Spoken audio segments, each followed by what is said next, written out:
और हिंदू राष्ट्र की बात करते हैं हम, तब भी प्रश्न खड़े हो जाते हैं, क्योंकि राष्ट्र का हम ट्रांसलेशन करते नेशन, वो कंसेप्ट वेस्टर्न कंसेप्ट है। नेशन के साथ स्टेट जुड़ता है, राष्ट्र के साथ स्टेट आवश्यक नहीं है। हमारा राष्ट्र है, पहले से है। हिंदू शब्द निकाल के आप विचार करो, हमारा राष्ट्र पहले से है। गांधी जी ने भी कहा है, एक राष्ट्र के नाते हम लड़े, बार बार लड़े। उत्तर से दक्षिण, पूर्व से पश्चिम हमारा संचार रहा है। पूरे देश के साथ हमारी सेंसिटिविटी जुड़ी है।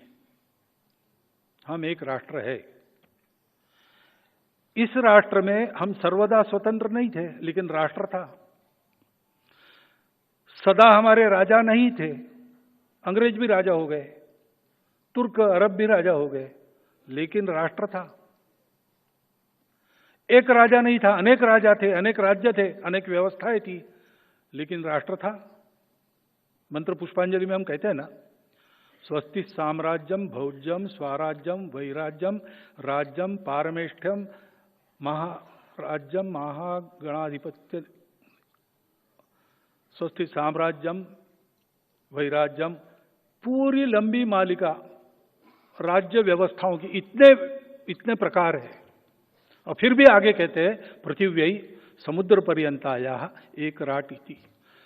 समुद्र पर्यंत जो पृथ्वी है, पृथ्वीराज यानी कृषि योग्य बनाई भूमि, उसमें एक राट है। चक्रवर्ती थे तब भी हम यही कहते थे, चक्रवर्ती नहीं थे, अलग अलग राज्य थे, तब भी हम यही कहते थे। अंग्रेज राजा थे तब भी हम यही कहते थे, विदेशी आकर राज करते थे तब भी हम यही कहते। राष्ट्र था, सत्ता बदलती रही। हिंदू राष्ट्र शब्द का सत्ता से कोई मतलब नहीं, और हिंदू राष्ट्र के प्रखर होते, विद्यमान रहते, जो शासन रहा है वो शासन हमेशा पंथ संप्रदाय का विचार करने वाला शासन नहीं है। उसमें सबके लिए न्याय समान है। पंथ संप्रदाय, भाषा, कुछ भी नहीं, कोई भी भेद नहीं, प्रजा के लिए समान न्याय।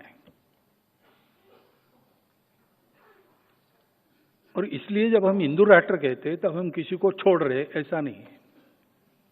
हम हिंदू राष्ट्र कहते हैं तो किसी का विरोध कहते, ऐसा नहीं है। संघ इसमें से हुआ ही नहीं है। संघ किसी विरोध में, प्रतिक्रिया में नहीं निकला है।